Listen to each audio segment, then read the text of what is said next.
রেখেছ কিনা তা আগে নিশ্চিত হও, এরপর দৃঢ়ভাবে দাঁড়াও। সাফল্যের 3টি শর্ত: 1. অন্যের থেকে বেশি জানুন। 2. অন্যের থেকে বেশি কাজ করুন। 3. অন্যের থেকে কম আশা করুন। কখনো কখনো জীবন আপনার মাথায় ইট দিয়ে আঘাত করবে। তখন বিশ্বাস হারাবেন না, আমাদেরকে সোনার দেশের সোনার মানুষ হতে হবে। ভাগ্য বলে কিছুই নেই, প্রত্যেকের চেষ্টা ও যত্নের উপর তা গড়ে ওঠে। এই পৃথিবীতে কম বোঝা এবং বেশি কাজ করা ভালো। যারা অপেক্ষা করে তারাই পায়, আর তারাই হারায় যারা তাড়াহুড়া করে। অনুকরণ করে কোনো মানুষ কখনোই বড় হতে পারে না।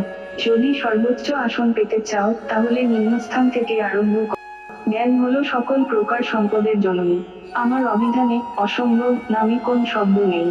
আমাকে আমার সফলতা দ্বারা বিচার করো না, ব্যর্থতা থেকে কতবার আমি ঘুরে দাঁড়িয়েছি তা দিয়ে আমাকে বিচার করো।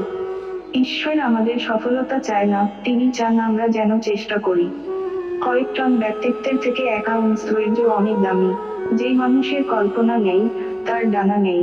অনেক সময় মানুষ ভাবে এক হয় আর এক, এর জন্য তার ভাগ্য দায়ী নয়, দায়ী তার কর্মফল। বিদ্রোহী মানে কাউকে না মানা নয়, যা বুঝি না তা মাথা উঁচু করে বুঝি না বলা।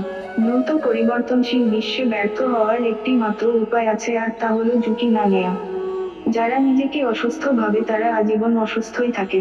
নিজের জন্য নিজেকেই এগিয়ে আসতে হবে। চিন্তা করতে হবে, ভাবনার সাথে প্রায়োগিক বাস্তবতার সন্নিবেশন ঘটাতে হবে।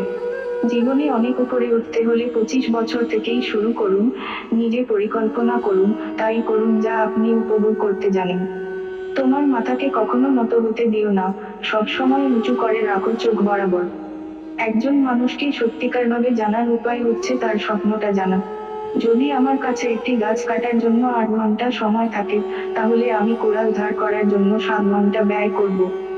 যদি সূর্যের মতো আলো ছড়াতে চাও, আগে এর মতো জ্বলতে হবে। সফল মানুষ হওয়ার চেষ্টা করার থেকে বরং মূল্যবোধ সম্পন্ন মানুষ হওয়ার চেষ্টা করো। স্বপ্ন সেটা নয়, যেটা মানুষ ঘুমিয়ে ঘুমিয়ে দেখে, স্বপ্ন সেটাই যেটা পূরণের প্রত্যাশা মানুষকে ঘুমাতে দেয় না। ব্যর্থ হওয়ার নানা উপায় আছে, কিন্তু সফল হওয়ার উপায় একটাই। তরুণ বয়সে অর্জিত ভালো অভ্যাসই ভিন্নতা এনে দেয়। যখন সম্ভব আসুন, কারণ এটি হলো সবচেয়ে সস্তা ঔষধ। লোকে যাই বলুক, যাই অনুভব করুক, নিজের কাছে আমি অনন্য। সত্য কথা সুস্পষ্টভাবেই বলো, যাতে অসাধুরা ভয় পায়। জীবনকে যদি তুমি ভালোবাসো, তাহলে সময়ের অপচয় করো না।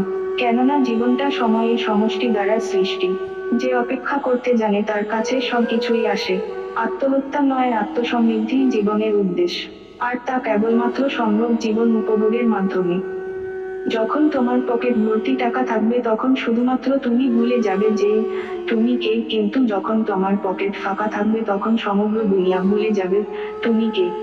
চূড়ান্ত বিজয় অর্জিত হওয়ার পূর্ব পর্যন্ত লড়াই সব সময়।